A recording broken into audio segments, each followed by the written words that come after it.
眼前这辆出了大事故的奥迪 R8， 是目前为止铁蛋买的最贵的一辆事故车。车子从表面上看还是很不错的，只有前端的引擎盖、保险杠、2个车头灯是损坏的。可让铁蛋没想到的是，打开机盖的那一刻，让他突然担心了起来。里面的塑料零件基本都损坏了，甚至连框架上都有着不同程度的损伤，里面到处都是一些破碎的残骸。这和之前想象的完全不一样，有可能这次的项目要被坑了。现在他最担心的还是后端的发动机，铁蛋不能确保引擎是否有问题，因为这辆车经过了大量的改装，甚至在保险公司的资料上，这是辆标准的报废车。只不过在铁蛋细心的检查后，竟然发现车子内部的安全气囊一个也没爆，这就证明车子的撞击并不像看到的那么严重。所以铁蛋就先放下了内心的担忧，动手将车子损坏的部分拆解下来。当铁蛋把底盘护板拆掉的那一刻，里面都是破损的碎渣，更有残留下来的冷却液。本以为车子受损得很严重，但在铁蛋拿着手电检查底盘时，发现底盘的框架处并没有太多的损坏，只是3个散热器基本都保不住了。右侧的散热器上明显有着泄漏的痕迹，而左侧的散热上不仅有泄漏，而且上面还残留着一个洞，而中央的散热器也不是很好，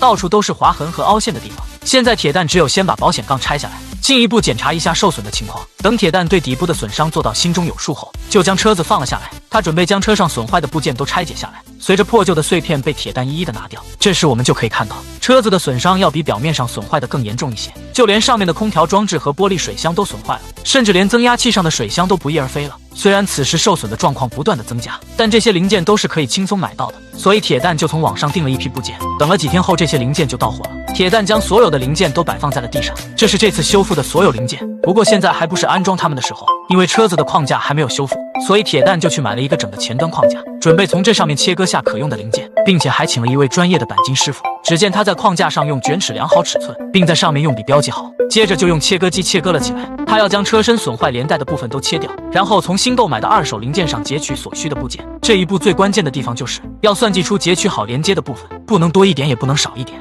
将其重新焊接到主体上是一个整体，还不能破坏整个的支撑结构。这是要通过官方的框架认证的，否则就连牌照都可能不给上。这就是为什么保险公司给其定位标准报废车的原因了。等师傅将所有的框架焊接好后，铁蛋过来检查时表示非常的满意，现在就可以将购买的零件安装上去了。这些对于铁蛋来说是非常容易的，完全没有什么技术含量，不一会就把前端的一些部件安装好。可在不该发生问题的地方又发生了问题，由于在之前的拆卸过程中发现有很多线路在撞击的后损坏了，所以铁蛋就不得不重新购买了一堆线组，就是为了修复这些线路的。这将是一个很费神的工程，所以铁蛋就将这个工作交给了员工，自己去完成一些不墨迹的工作。他先将旧的行李舱切割了下来，将其丢入新的行李舱内，用笔墨画好各个孔洞的位置，然后用电钻在新的行李舱上钻好孔，这是给增压器的水箱预留的位置。接着铁蛋就把前保险杠组装好，将其安装到了汽车上，并且他还为其准备了一套全新的轮毂。他们本地人都非常喜欢这样金色的风格，认为这个颜色更加符合这辆车的情调。然后铁蛋就将车门拿了下来，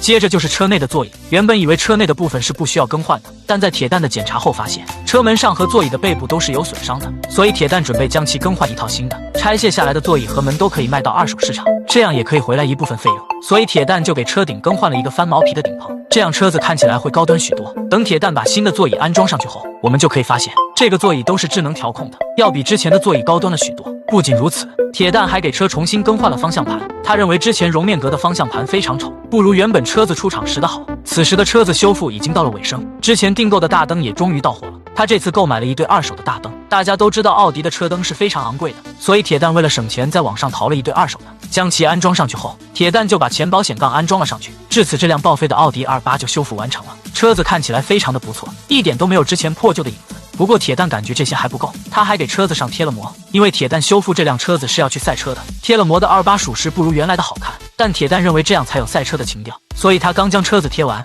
就把车子开到了赛道上。看着铁蛋龇牙咧嘴的笑容，我们就知道车子的性能还是很不错的，行驶在赛道上那是相当的快，声浪听起来也很好听。而这次的项目总共支出了89000美元，不过这里没有算他可以卖出的座椅，这套座椅大概的价格在6000美元左右，卖出后也能为其省下一部分费用。那么这时问题来了，像这样修复过车子能参加比赛吗？说出您内心中的想法。